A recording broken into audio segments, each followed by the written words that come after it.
Yo, welcome to another episode of the BJJ GOONS podcast. I'm your host, Tim, the Mushmaster Spriggs, and with me every week, as always, is Yo, what's up, everybody? It's no new Nico Ball, and no guest this week. Oh my no God. no guest this week. We've been on a roll. When we originally started the podcast, it wasn't really intended to have a lot of guests. Me and DJ didn't really think too much about it. It was basically just us sitting up in my basement which now is like a full gym, but before it was just a bunch of couches, like a regular basement. We would just shoot the shit and just talk, and I kind of miss those days. But yeah, no guests this week. We're gonna be talking about a lot of different topics this week. We're gonna be talking about what's going on in our lives, what's going on in the jiu-jitsu world, and so much more. Nico, what's good with you though? Not much. Chilling. I actually just got home from work. So it's funny, I just got off work to come home and work some more. But I got like some nice goodies, like this new mic that if you're watching on YouTube, you can see. So during quarantine, I've been like quarantining myself, but also helping on top of building like our studio. I've been helping some other people like build out their studios for like podcasting and photography. So, getting to buy all this new equipment and experiment. So this is a really dope new mic. I like it. It sounds dope. Like the glow up is so real. Who would have thought? Hey, The yo, glow we've up been is so working our asses off. And how real. about you? You looking like you got your own little room down there? They got you up in a pallet. Oh yeah. Shout out to the homie Chase at Champions Training Center, opening his home to me. It's a fantastic place. And a lot of Southern hospitality. I came down south for the winter. I'm gonna be here for a little while. Not really sure when I'm gonna go back, but And you gotta tell the people where they are. I mean, they should be listening to the podcast and the other episodes, but tell the people where you are, Tim. so right now I'm in Savannah, Georgia.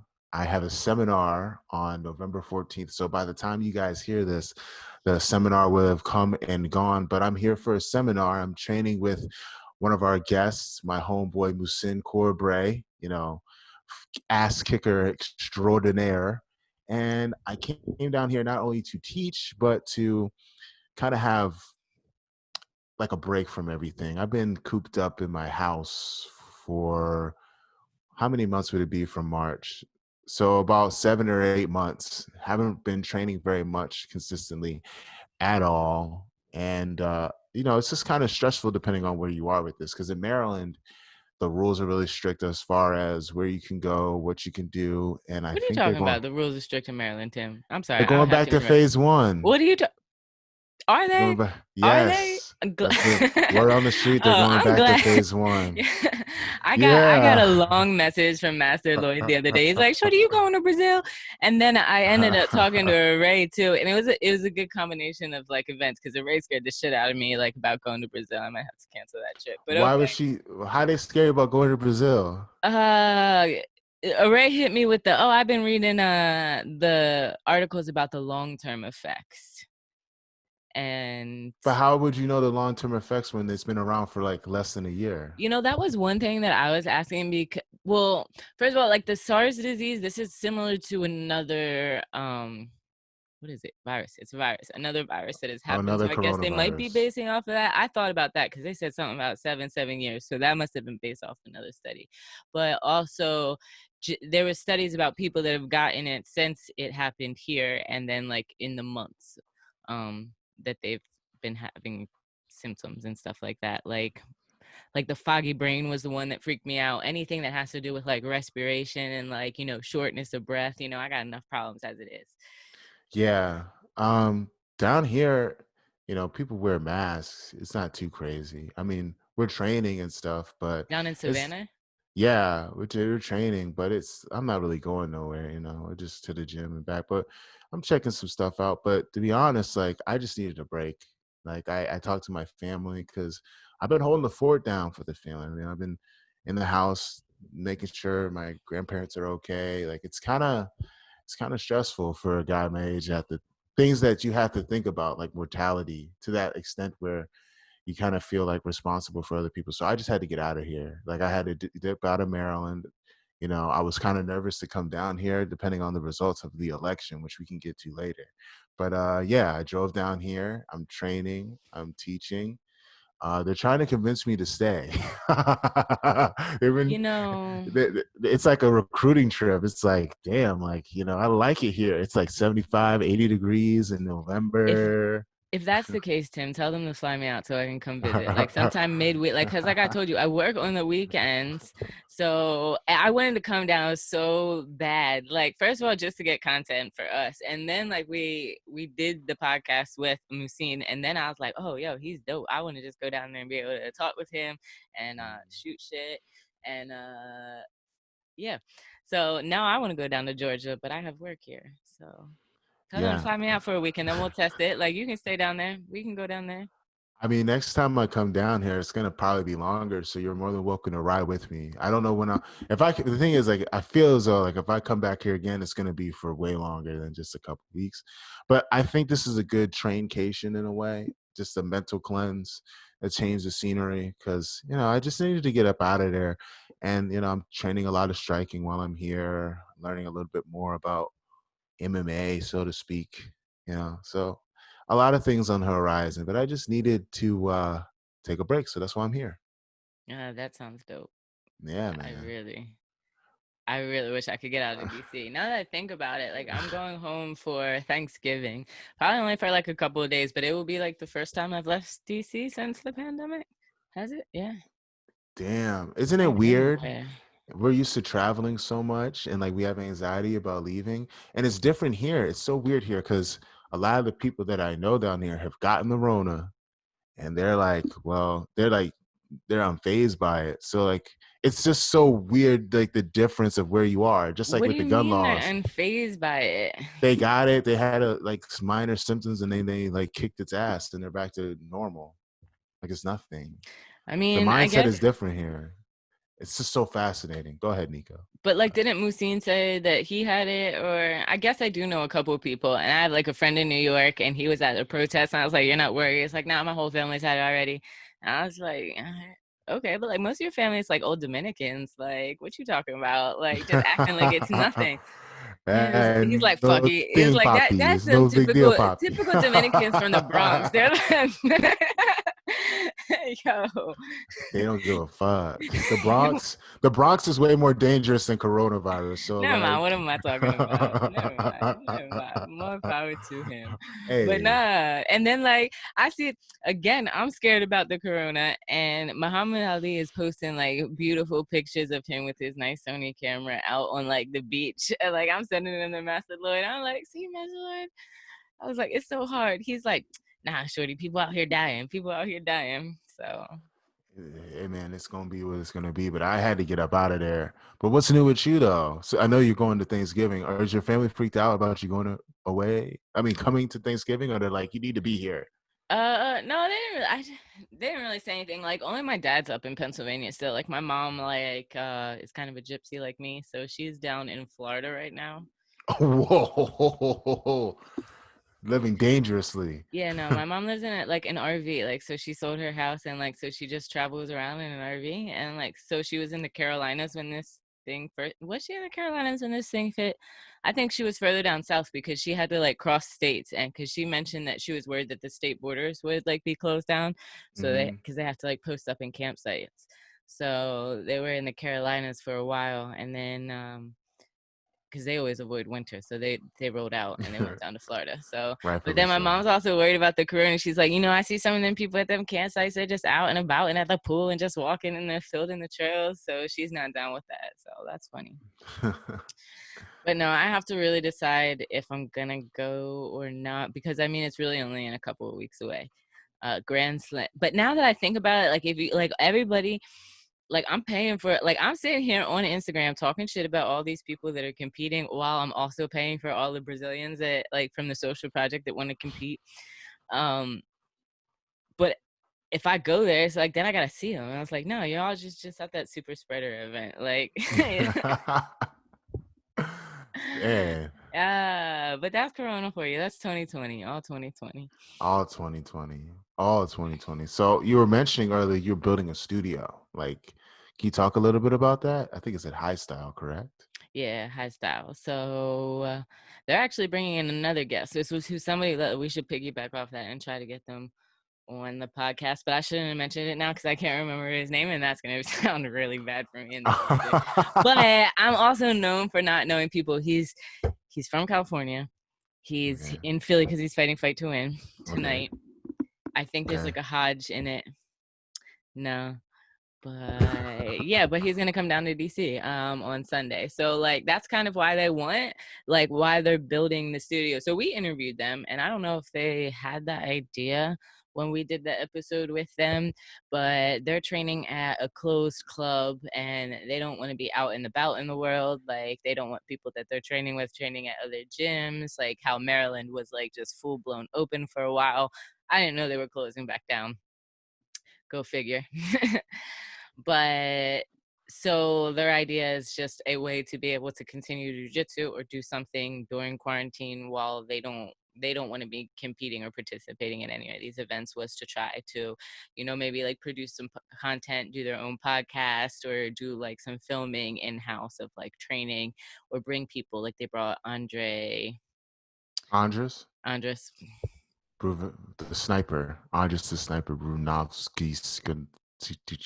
Brunowski. Brunowski. There we go. Man, okay, so shout out on his name. He teaches techniques that are dope but hard, like matrix guard. So, but it was really cool because I filmed his seminar for them. So it's their content and everything, but they got like about 25 techniques of his. And then he's just like putting out his own DVD that he's selling, but they kind of have like their own kind of personal thing that they're going to use for like just some in-house stuff private for their members. So that's really dope, and a project that they're working on. And I know they're going to try to expand and probably do some more things. Like they don't have a camera, they don't do videography. Like they're kind of just setting up a studio, but they know videographers. Like one of their brothers does like music. So it'll be interesting, like to see the kind of projects they do in the future. That's what's up. Doing the damn thing. You Yeah. know, And doing I the mean, damn. everybody in DC wants to like shoot a music video. Yeah, everybody Rico. does. Rico.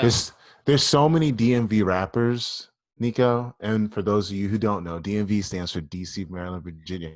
It sounds so crazy when I say that, by the way. Whenever I mention DMV or DMV slang, people are like, DMV, like where you go to get your car? You live where? Yeah, the Department of Like, Motor no. Vehicles. It's like, no. Yeah, we're from the Mm-mm. Department of Motor Vehicles, baby.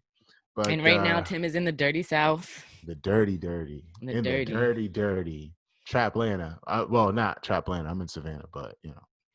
Anyway, speaking of super spreader events, down in Brazil, we have a very big card.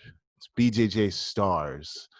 I was on, I think, one of the first, if not the first, BJJ Stars. For longtime viewers of the podcast, you may remember that was the night that me and DJ were in the middle of a riot slash brawl. Yes, that was a good story. We should tell that again sometime. We need DJ on the podcast, side note. We But do. DJ, yeah. DJ be bullshit, man. I was DJ, thinking about that when you asked me like for some questions today. It was like, where the hell is DJ? Because both of us have hit him up.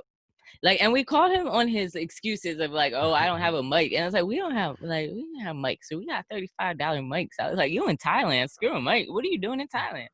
But anyway. every who is he doing in Thailand? He's doing everything, man. I can tell he's having the time of his life. I cannot hold him. I cannot hold this against him. Like I've heard Thailand is the land of smiles, and from everything he said and what everyone else that I know that has been there for an extended period of time has said, it is the land of smiles, and it's okay. You don't have to be on our Rinky Dink podcast, DJ. It's fine. Even though you're a founding member of the crew and everything, you don't have to be on the show, bro. It's okay. Yo, But take the his name fans off the miss you. charter. Take First, his make a name off the charter. charter. First, make a First, make a charter. charter. Put his name on it. Then Take that cross shit it off. out. But there's a lot of fights on this card. I mean, I'm just looking at it right now. They You always have got pack fights, like instead of like the names on the card, like who's paying for this fight? Let's investigate those names, Tim. Let's and follow the listen. money. Let's not follow the money because I don't want to. In the That's how you movies when the die. guy follows the That's how black money, people die. yes, that's how all Never the mind. journalists and stuff died. I've been watching Ozark, so I'm very like particular on what I want to know. I just don't want to know. That show's crazy. Anyway, we got a few big fights. First and foremost, we got this Grand Prix up at the top. I mean, we got Leandro Lo, Isaac Bayensi, Mateus Izaki Diniz, Bayense. Izaki Bayense. Izaki Bayense, He'll never be a guest if you keep Mateus. butchering his name. I'm No, sorry, I Isaac. like I don't keep doing it. Mateus Diniz, Claudio Calazans, Otavio de Souza, Jaime Canudo, Luan Carvalho, Gustavo Batista. Oh. That's a stat. Wait, who's Tata fighting? I don't see Tata on the Otavio. card. Wait, oh. Otavio de Souza. Oh. It's the middleweight Grand Prix. Dang. I was Okay. gonna say, I was like, I was like, that was a weird name. I was like, wait. It's a middleweight Grand Prix. So I have a question for you, Nico. You know everything about Brazil and Brazilian Jiu-Jitsu. Who do you think is going to be in the finals? Who makes the finals? Man, that's wild. Who has been competing? Wow, that's an even better question. I know Izaki has been training with the Alliance guys at Team Dream Art at the Dream Art Project. So he's always my dark horse because he's been getting that really good training with all those killers. I think another guy that doesn't get a lot of attention is Luan Carvalho. He's been killing it in Brazil. Like this guy is like known as the killer of killers down there, and he just hasn't gotten the opportunity to come up here. But of course, there's always Gustavo Batista, who's a beast, and there's Leandro Lo, who's dangerous. And I mean, he looks like he's hungover when he fights, but he's always ready to bang. So when was the last time Leandro actually fought? Well, let's use the Google machine and see. Leandro Lo. I What do you think mean, is better, Google or Siri? Siri is not gonna I know who Leandro Lo was. Siri's gonna be like, who? Sweet and low? What? Low? Get low? What? Jiu-Jitsu, BJJ, Jiu-Jitsu? Oh and my then I'm on god. Pornhub. Oh no, no. He fought at the last BJJ Stars event, which was the summertime. So he has competed recently, more recently than I have. Can never go against seeing Leandro Lo in a final just because he's one of the best ever. So he's one of my picks for the finals. I'm going to go with him versus Gustavo Batista in the finals. It's because Gustavo's a beast. He's really tough to submit, really tough guy. I never fought him before. I have not fought him, but he looks really strong. From what Muhammad said, he's really freaking strong. So I'm going to go with Leandro Lo and Gustavo Batista in the final. Good choice. Good choice.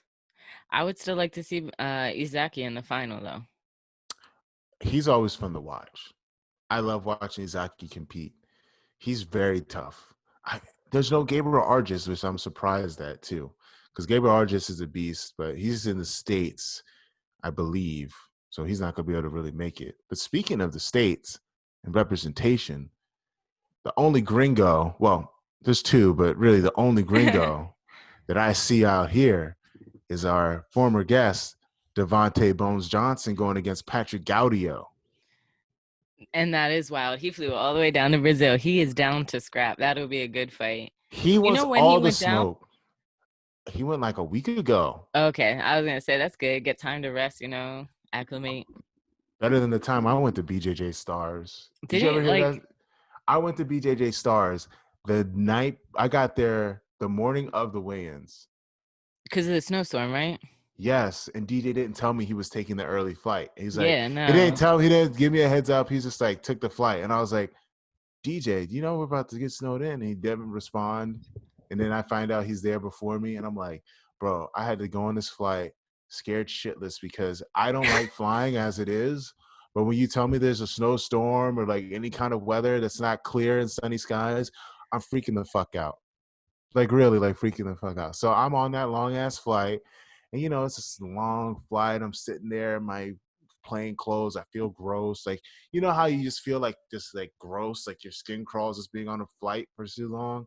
And I'm just cooped up because I just don't like sitting down for too long. Like, and I gotta weigh in and all this nonsense. The DJ's all bright-eyed and bushy-tailed, got coconut water in his hand. Like, what's up, bro? Like, what's up, bro?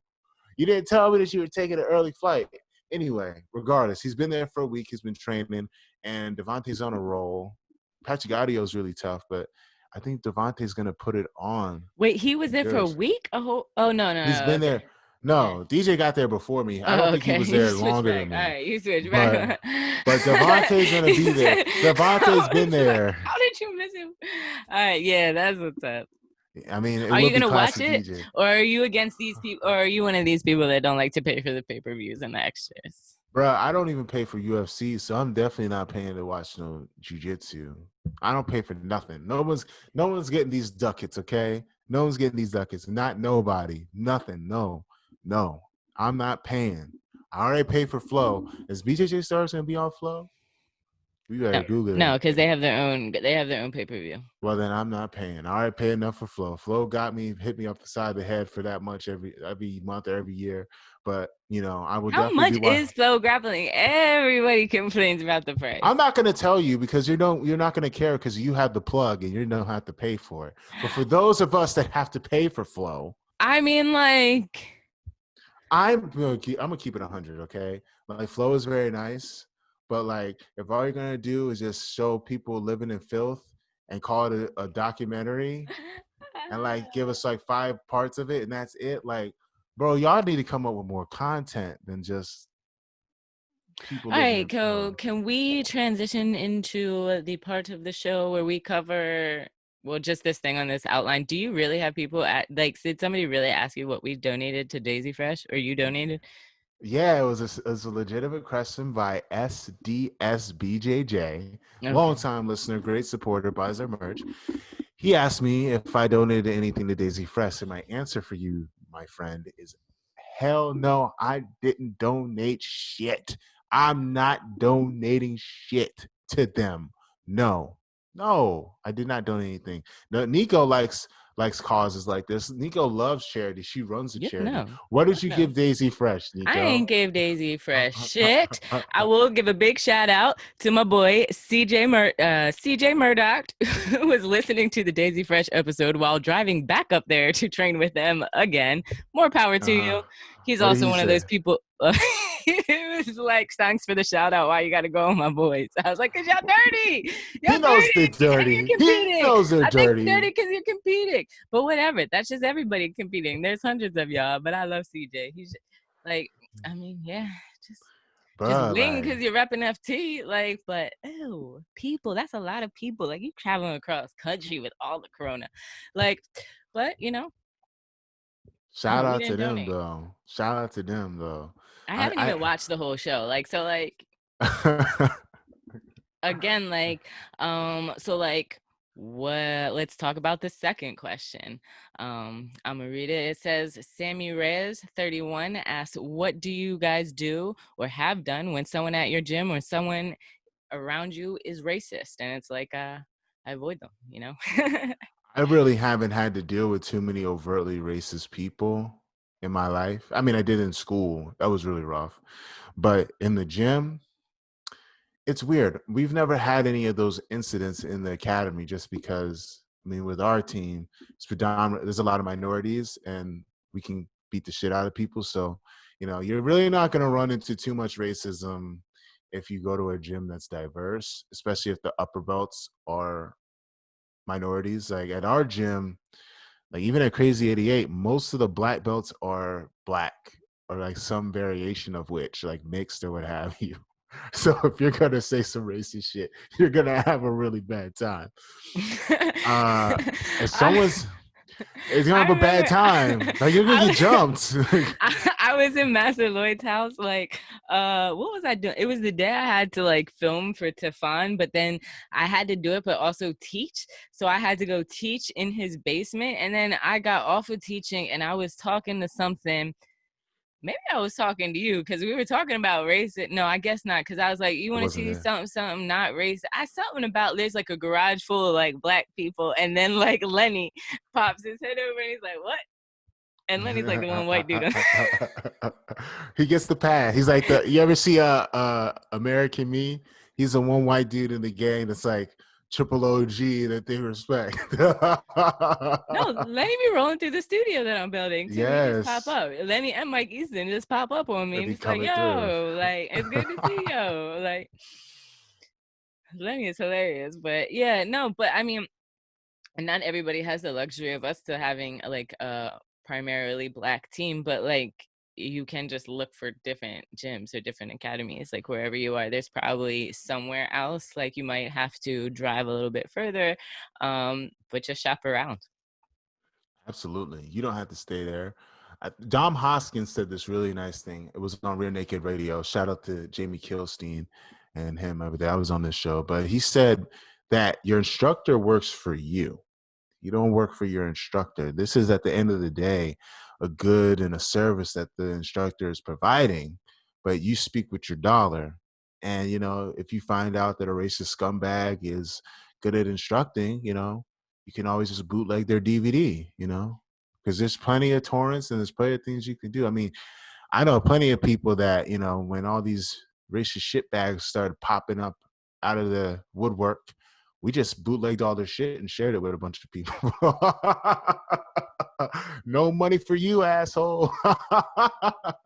But all seriousness, no, bootleg their shit. Don't spend your money in there. You got to go where you feel comfortable.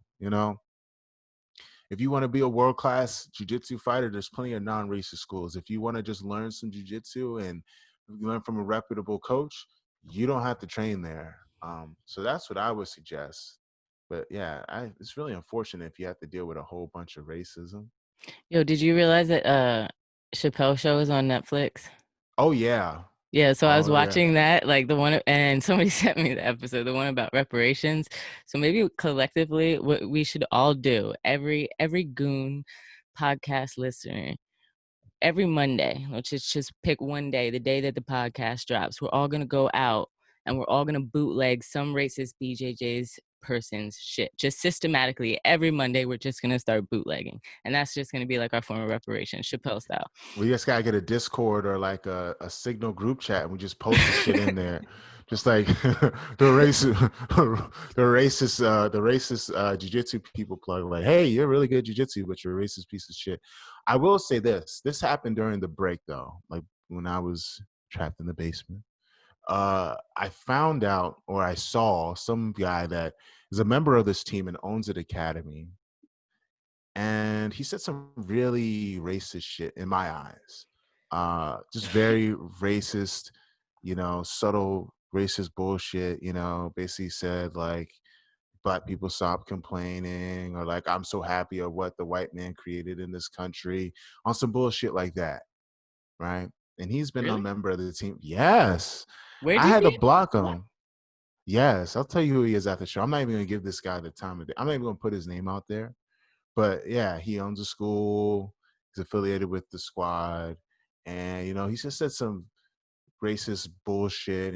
He's a Trumpist. He loves Trump and all that stuff. I'm like, dude, how are you gonna say this type of shit when you train with a bunch of black people? Like, gotta give you a black belt, black guy. This team that you're part of, predominantly black. And what I did was I basically went on him. I said like, yo, you don't know what you're talking about. This is bullshit. You just alienated like your whole team. And then he came up with this excuse like, well, something about his family, or basically like just making excuses for being a racist piece of shit. And I just said, you just alienated your whole team.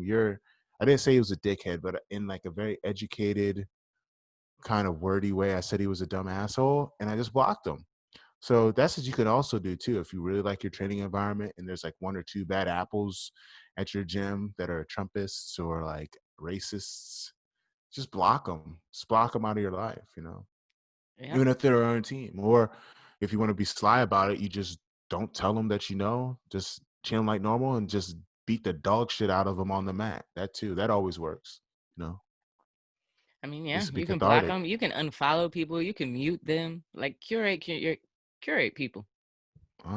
Exactly. Do like I do. You just scroll down your Facebook, unless you've talked to this person in person, unless you have met them, like, just know them, just block them or unfriend them or mute them. purge your Facebook.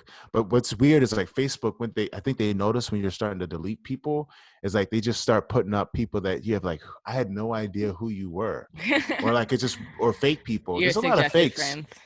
Your suggested friends, they just start putting stuff up there so you become more addicted to it, because it is a drug. Social media is a drug. So Yeah, somebody was telling me that I never post on Facebook, and it's like the only social media they're on. It's like, yeah, no, it's like I finally got somebody like in Brazil to handle like my business Instagram a little bit, or they just have access. I don't know how much they'll be able to handle it, but the idea of passing that off to somebody else is delightful. so refreshing, right? Just if you don't want to do it, just pay someone to do it, or make somebody do it, or guilt them into do Yeah. it. Exactly. So where do you want to go with this? We were talking about Trumpists, but we also were talking about jujitsu. So do you want to go to PEDs, or do you want to get into like how we feel about how the election went down? Since apparently we're like the beacons of anti-racist jujitsu. Apparently, it's like us. And where do you want to go with this, Nico? Let's talk about Touch. the elections. End it with PDs. Oh, Professional okay. development. Two hot topics. That's really, it's like split down the middle if you think of it. I didn't realize everybody was gonna start cheering that the way that they were. And like, you're not in DC, but I was I was at work, and like all horns and people screaming, everybody celebrating, dancing in the street. It was It wild. was like that, huh? Yeah. Oh my goodness. Man, all my friends from New York were telling me that people were honking their horns, screaming, dancing in the street. It was like Return of the Jedi. Yeah, for sure. They It had like go the night of the election. Everybody was up following the news, watching the count. I was not really, just kind of following at work. It's too I stressful. I didn't have the stomach for it. Like I went to bed the night of the election, and I was just like, I just don't want to wake up tomorrow morning and find out that Donald Trump is president, because like it's gonna really put a damper on my week. Like I could not like eat. Well, I ate, but it was like I could not like calm down until like around like Friday night when they were just like holding off on telling everybody who won, like holding off. And I personally think that they did that just for ratings, because I don't really think it took them that long to count. And also they didn't want someone to go crazy. Like think about it, They like had to you secure the got to. president. They had to make sure he had enough sedatives in his system to Oh yeah. receive the vote. And like, I've got to say, like, I don't know if it's, which is best completes the story, is that like he just won't leave. He's got to be the most petty, most petty individual up until the very last second. Like, I, you know, I am trying to die outside of the US where I'm not embarrassed constantly for our country's behavior. And this makes us look crazy. We do look crazy. It looks crazy that it was that close. It shouldn't have been that close if you think about it, but it was close. It's crazy that people are doubling down, like people that are supposed to be in positions of authority just won't take the L. Like they won't take the L, which is kind of troublesome in a way, but it's kind of like Not funny. surprising. It's not surprising, I told you this before. Like if they lose, like they're gonna be sore losers. Like I'm more scared now that he lost, because a bunch of Proud Boys out there, a bunch of Henzo Gracie guys gonna be out there trying to throw bricks to people upside people's heads. Well, you're And away he, in Savannah. Yeah, I'm about to get like a cabin out in the Shenandoahs. As long as I can make sure I got enough some Wi-Fi. hey, we're in a blue state that has a lot of guns. I feel pretty safe because Georgia's flipped to blue. Yo, I'm trying to get flued out. Who trying to fly me out to Georgia? Get one of those guys that are, people listening. Like Nico has become kind of a heartthrob in the podcasting scene. Like I keep on getting DMs for her. Like, hey, who's this shorty that's your host now? Like, Yeah. I'm pretty sure we can find you a guy that's gonna fly you out. We can get you a sugar daddy for this podcast. So everybody that's listening to this episode, make sure that you DM No New Nico and fly her out. If you're trying to fly Nico out, Yeah, I'm trying to go shoot some guns in Georgia. I really want to go shoot some shoot some guns. guns in Exactly. Georgia. We'll find you somebody out here. Somebody will find you and fly you out down here to the great state of Georgia. But yeah, I was very happy. Like wasn't really happy because real talk, like I like Bernie Sanders a lot, but I was relieved because I was like, listen, man, like I can't have Trump win and me drive all the way down to Georgia. Like I know I drive safe, but when I was coming down here, I saw like a Confederate flag, like a monument for this Confederate soldier that lost and got clapped up because he was a racist piece of shit. But for some reason in Virginia, they give these guys monuments. And I was driving past a couple cotton fields and I was kind of startled. I was kind of afraid to stop to get gas. But it was just an overall relief from everyone around my way. And yeah, it's gonna be a shit show until January. They want to overturn the judge's decision. Uh, that is hilarious. He's gonna sue. He's like, I got court. It broke a lot of jiu-jitsu people's hearts. I'm not gonna front. There's a part like you notice like all the guys that were online talking all that shit before, like they got real quiet. Or I heard like so and so's going off on their Instagram story, bro. You should watch. I'm like, no, I'm not gonna watch. I'm just gonna troll. Yeah, I was like, no, I did not see that on my Instagram because I don't follow those people. I was like, what I did see is like in Angola also on like, when was it? Today's the 13th. On the 11th was the Independence Day, 45 years of independence in Angola. And that was a shit show where people were protesting like the cost of living, the corruption, the lack of education, like living in hunger. And cops just straight up opened up on them with like fire hoses. They were shooting into the crowd. Like it was wild. Oh, just like in the United States this summer. Yeah, pretty much. So it's just like, so, I want to bring some light under that, because I follow pretty much everything jujitsu and Angola and, hip hop music in Angola. So I woke up on that day to find like that disturbing news, which is it's exactly like the kind of stuff that you see. They like some guy got shot in the head. There's like a video. It looks like a World Star hip hop video. And just like people are still protesting, so they're actually organizing another protest in December, like a national protest. Oh, national is hard to say because I only ever hear about the capital of Angola, so like whatever you call like the city of Angola. But it's Yeah, wild, very wild.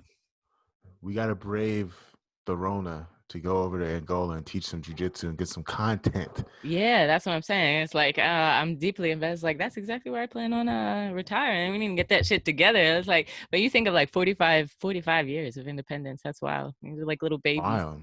Yes, it's a Yeah, baby getting spanked country. by the government, pretty much getting spanked because like yeah, it's wild. Okay, so let's go back into more jiu-jitsu topics.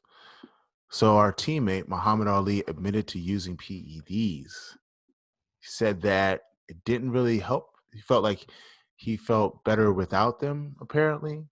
Like it didn't feel as though it helped his performance. But he admitted it, which is, I think he's one of the first guys to admit to taking it without getting busted. So, Nico, what are your thoughts on this? Because you had a lot of great thoughts when we talked about it off air, but if you'd like to share what your thoughts are here.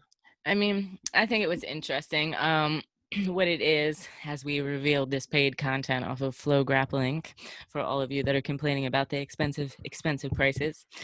um, because I mean, what they really did was they wrote an article about something that they found on Muhammad's Instagram post. Is what I say. It says like they saw on his Instagram that he was having a conversation with somebody and had admitted to using the PED and had referred to how he didn't think it was a good idea, how he didn't think it helped him as an athlete, and how he felt that like, it kind of just morally took away from his victory. And then like Tim had hit me up and he asked me what I thought about it. And I don't know what the perception of Muhammad is in the English speaking world for people that are not fluent in Portuguese and doesn't realize that he is like a megastar in Brazil right now, I guess you could say. Or he's one of the few people that is actively doing internet marketing. He has internet courses. He's releasing internet or ebooks on takedowns, his motivational course. I'm not even sure how many books he has. So he has been doing a huge amount of things and investing a lot in content. So like every day he's posting videos about sports mentality, training, like a whole bunch of different topics. So I think like his confession of PED just kind of came up naturally in him talking to these people that look up to him. And like when Tim asked me, like honestly, what I thought about it is like, there ain't shit he can say that's gonna take away from what he's doing right now. He's in his 15 minutes of fame, like to be honest. But he's like really my boy. He's my friend, and I don't say that to be negative, but like as athlete, like he has a platform, he uses his platform for a lot of good, like a lot of, like, to me, I know a lot of Brazilians that use PED, like we all know people that are on it. So like we want to say like, oh, Muhammad is on it, he's a bad person. Like Muhammad is one of the only people that has openly admitted it. So it's like, do I don't care. To me, I don't care. Like you had another very valid point as someone that has to fight him, like, but like, yeah, and as an athlete, you could be mad, like, yeah, you shouldn't do it, as saying that, like, oh, is it scandalous? I mean, like, I think that's a conversation that we need to be willing to have. And he is one of the first people that I've seen willing to have it. Hmm, that's a good point.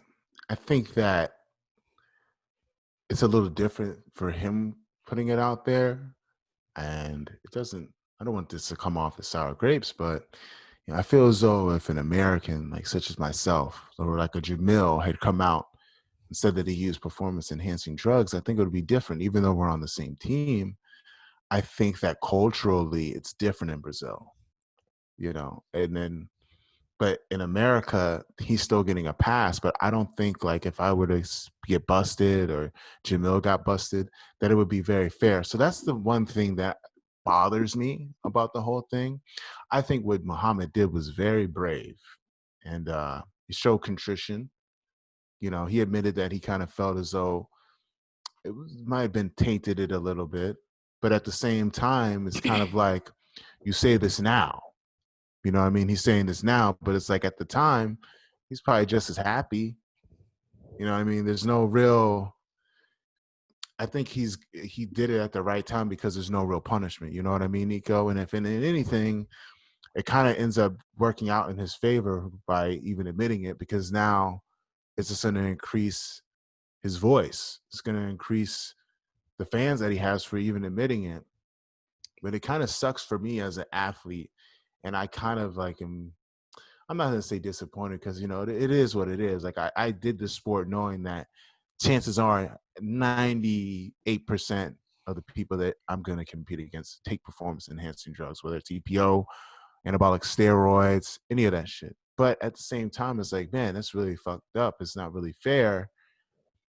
And it's kind of put me in a weird place because at the same time, like morally speaking, as an athlete or just as a martial artist, it's kind of in my code of ethics to not take performance enhancing drugs because I believe that it is an unfair advantage. It makes you, I mean, if it didn't give you an unfair advantage, people wouldn't do it. As simple as that. And I don't want to risk my long term health in doing it. Like, I think I look pretty good for my age. I think like I've done pretty well, and I never took a performance enhancing drugs. Shit, I barely take protein. And then when I have to do this sport, which is very challenging, which is very difficult, I think jujitsu is, if we're going to do training protocols and what you have to do to become a champion and become great, it's one of the more difficult martial arts. Let's be quite honest here, because you can't cherry pick your opponents in jujitsu. You have to go through the shit and you have to fight tooth and nail to get there. And for me, as an American on Team Lloyd Irvin, where the jiu-jitsu industry already hates my team. The jiu-jitsu industry is racist as fuck. And if you're not in the old boys club, you're never, or it's very hard for you to make it. But there's one thing to note about Muhammad, that Muhammad has built his own platform. Exactly. So that's why he's probably not getting flamed right now, because You he's know, built the platform. So So he's like able to all the do it. people like complain like, oh, flow grappling, they only like, they're always riding like Gordon Ryan, da da da. But like Muhammad is so good at what he does. Like, first of all, I'm mad like I have a media company. He's got an amazing camera. He's a great at videography and he learned by himself. I had a mentor that taught me. Um, Not a lot of people, I have not seen that many people be able to produce the level of content that he does. Like Alec is a content creator, but like Muhammad has been able to find a niche. Um, and yeah, so that's an interesting thing to look at, because like if a negative thing about Muhammad comes out on like the headlines, he has his own thing, his own SEO that's kind of block it out. But like other athletes that might rely on attention from Flow Grappling to have any kind of attention or articles, and then if you only ever get negative articles, it really does make you look kind of bad. It's the only thing that's out there about you is something negative. Yeah, this is part of the reason why I started the podcast and I started putting myself out there so that I can tell my story.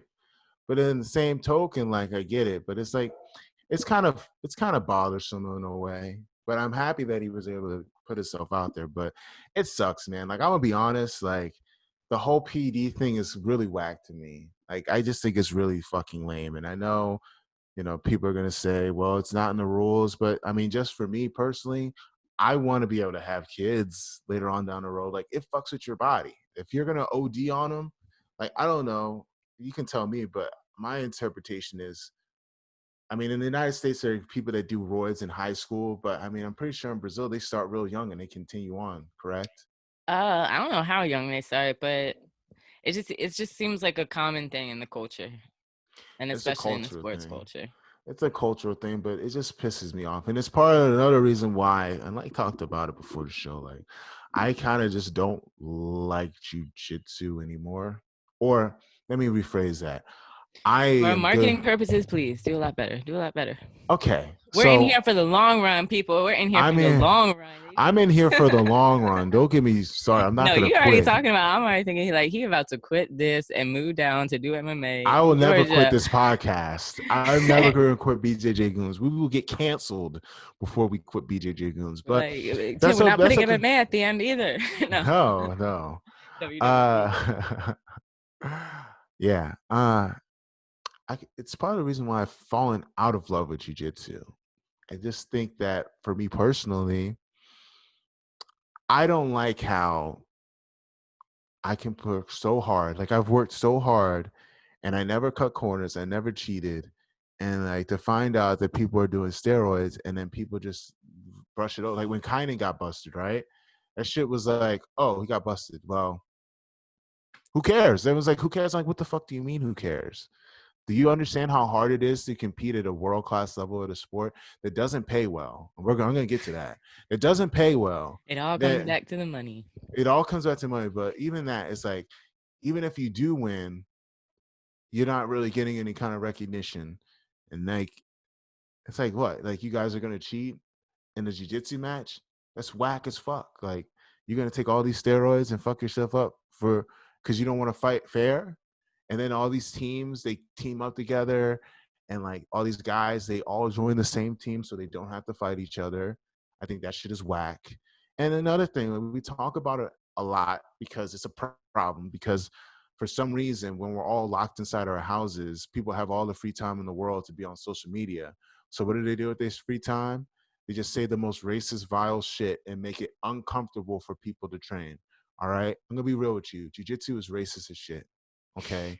All right. This is the only sport where you can be a prominent coach or athlete and say racist, vile shit all the time, quote Nazis, do all kinds of fucked up shit, encourage peaceful protesters to get beat upside the head, like we're in apartheid in South Africa, and you still get to have your own radio show on the biggest platforms, and you still have people begging you to come out, begging you to join your team, and it makes it very uncomfortable for people to train.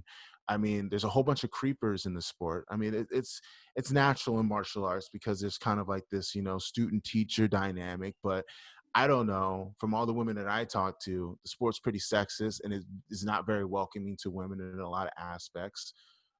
Nico, you can agree to disagree, but just from what I've heard, and it's just not very welcoming. It's not very welcoming at all. And I'll take my personal experience. So when all this shit happened with my team, Team Lord Irvin, they singled us out. People that weren't even involved in the situation, they just singled us out. And yes, it was fucking racist. Do you want to know why it's racist, Nico? Because let's be real here. There are plenty of teams like Alliance, Gracie Baja, 10th Planet that have scores of all kinds of creepers, criminals, all kinds of diddlers on their team, and you don't hear a goddamn thing. But why is it that people, when this shit went down, I'm on a plane, on a flight to a tournament, and someone walks up to me and asks me, how could you be on Team Lord Irvin? How could you be on this team? And I'm like, why wouldn't I be on this team? We have a very diverse team. It's like the damn Rainbow Coalition, different races, creeds, How men, can you be on women. this team? It's like, We yeah. have one of the better women's teams in the States. We have kids that actually go to school, get their college degrees, are contributing members to society, and you're going to talk about an incident between two guys that ended up being acquitted. And that's all you hear about.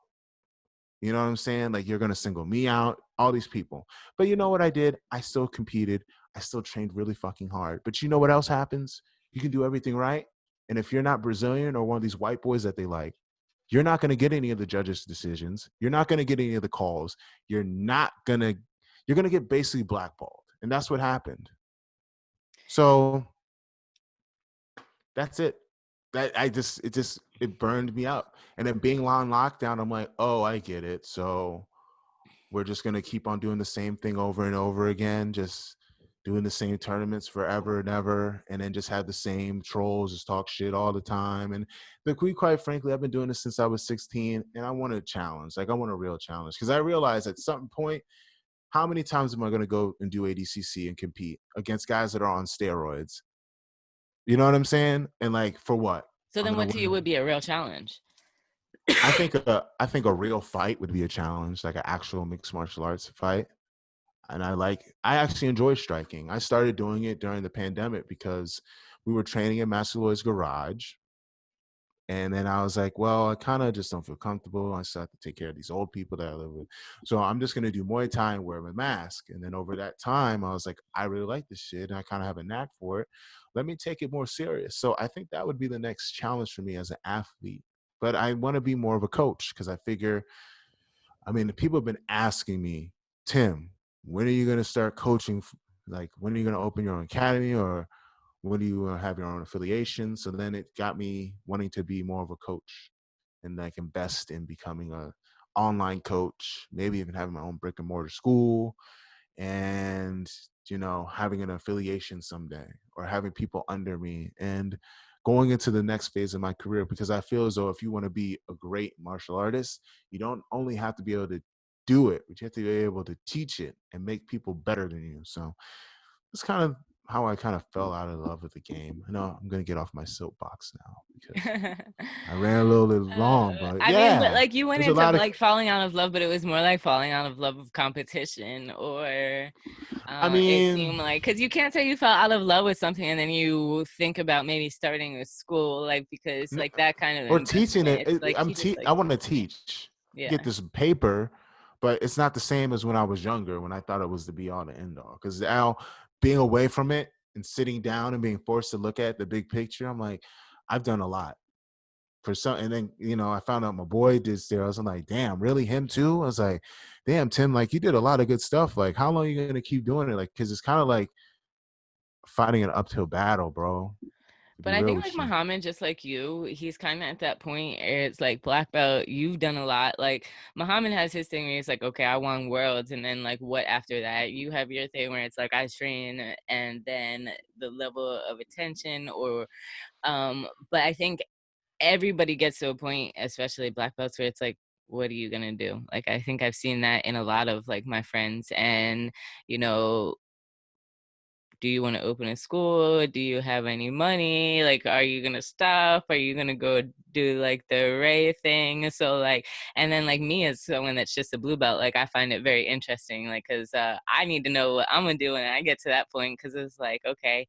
like I train, and I might not necessarily be like an adult world champion since I'm already like masters, and I'm not even anywhere close to my black belt, but it's like I still have a purpose in this, and it's like what am I gonna be doing like in a couple of years? And then like we really look up to people like you and Muhammad to kind of see that thing. And Muhammad is kind of invested in just like doing his online courses and motivationality and like making money through like ebooks and things like that. And like I've seen you do like your virtual classes and seminars and like investing in other stuff that you maybe do offline with your little sales and things.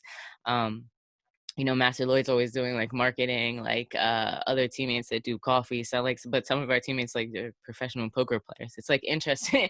It's interesting to see like how people try to find like sustainability, I guess, in this. Yeah. Or basically, I'm just trying to put the pressure on you, I guess, and say like, we watching you. What the fuck are we supposed to do when we get up there? Don't ask me. Don't ask me.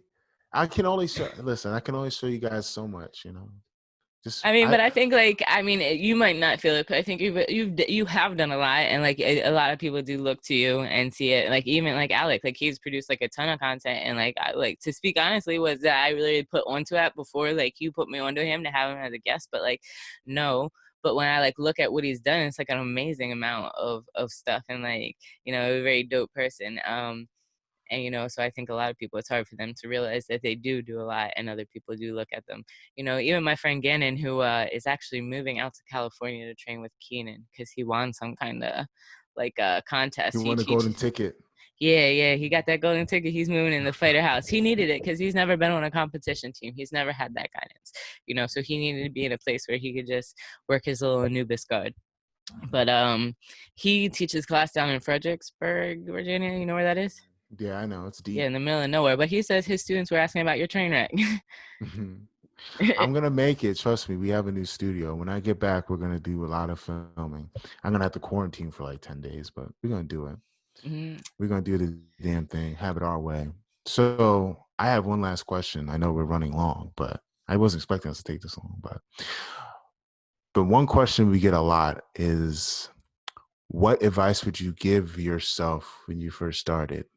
You get this a lot. So do you have an answer for that, Nico? What advice did Would I you give your give myself? would you give yourself when you first started? Like looking back now, if you could go back in time, like Marty McFly and Doc, and go back and say, white belt, first day, Nico, this is what you should do. What would you say?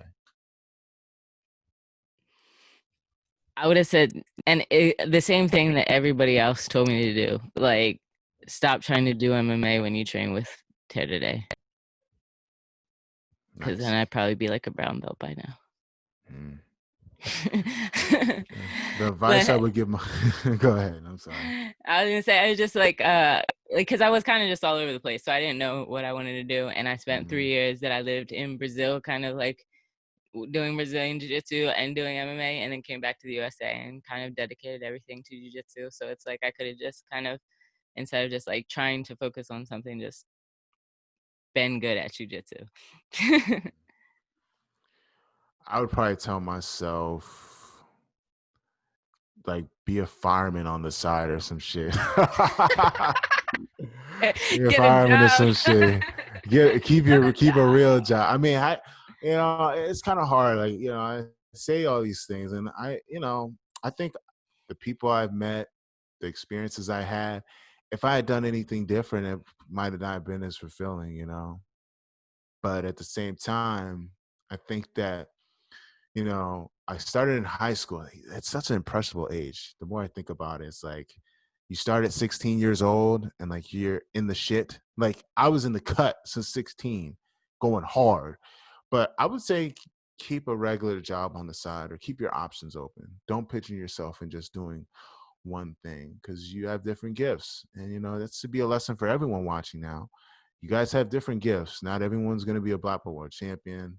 And not everybody really wants to. But it's as long as you're secure financially, you can keep a roof over your head, food in your belly, shit, do the damn thing. But that's what I would tell myself, like, get your CDL or like fucking be a fireman on the side or something. Damn. Yeah, that's It'd be funny. rough out here. I remember like because I have dreadlocks, like people in Brazil used to think that like I was one of those hippies that sold bracelets on the beach. And it's like, nah, like I actually have degrees. And a lot of people don't know what I do. Or they think I do like favela jiu-jitsu, or I just do like Day Kids Project. But I do actually Mhm, have what I call like my W-2. Like I do have a W-2. Like I do have a job, and I've had it for like almost 4 or 5 years. And I just mhm, don't think people actually realize that. Like, so I do all the stuff that I do for flow grappling and like traveling to worlds or Europeans or Brazil, like on top of mhm. having a real job. That's what's up. That's what's up. Well, that's all I have for today, Nico. Unless you wanted to talk more about some other topic. I mean, that's it for me. No, I would like you to go enjoy Savannah so that next week we can talk about what you were doing on Friday night in Atlanta. Being a thought. Don't do it. Don't do it. We're going to lose our credibility. We're going to lose our credibility. No, Nico. Hey, listen, that OnlyFans is starting up because IBJJF wants $400 for me to get my second degree. So I'm gonna start that OnlyFans. Okay, some wholesome content, of course. You Okay, know, that's cool. We'll work or on a maybe, good or business maybe, plan. or maybe I should be like everyone else that has OnlyFans to jujitsu and put my ass cheeks on the bathroom's counter with a motivational quote underneath. Maybe I should start doing that too. Oh, let's talk BJJ OnlyFans on the next episode. You guys should drop your comments below. Drop your comments, questions, concerns, or your favorite OnlyFans to follow. Word. You know what you guys should do? You should send us the OnlyFans content of all the BJJ people that you guys have on there, and we will review it on the show. We will put it up on the screen and review it. How We you guys? cannot put it up on the screen. First of all, you cannot screw over small business owners like that. Okay. We should tip her. We'll say, hey. No, it's like we can either tip it just. All right. Anyway, good. Like, close the episode. Close the episode. This has been Dang. the BJJ Goons podcast. We may or may not be here next week because we might get Do we have canceled. We might. ratings? Is there a rating on this joint? I don't Like know. R No, like I do say they it's put not for ratings like R on children. movies? All Listen, right. you know, Mushmaster's for the kids, but this show is not for children. But for some reason, I got my little cousin that listens like, yo, Tim, that was fucking hilarious, bro. I'm like, bro, what are you, Because little what are kids you? listen to the most inappropriate things, of They course. do, right? But listen, I'm a good role model, everyone. I'm a really good man. I'm anti-racist. I don't use performance-enhancing drugs. Like, you know, I'm a really good guy. I'm a really nice guy. Don't let the media fool you. But listen, this has been the BJJ Goons podcast. Thanks again for listening. You can catch me at Tim Spriggs BJJ on Instagram or Facebook, or you can go to timspriggsbjj.com, book for a seminar, because I'm doing one this weekend. I might do another one. Who knows? I may never come back to Maryland, but that's what you can catch me at. And I will be on OnlyFans at Jits Bay. And that's it. Okay.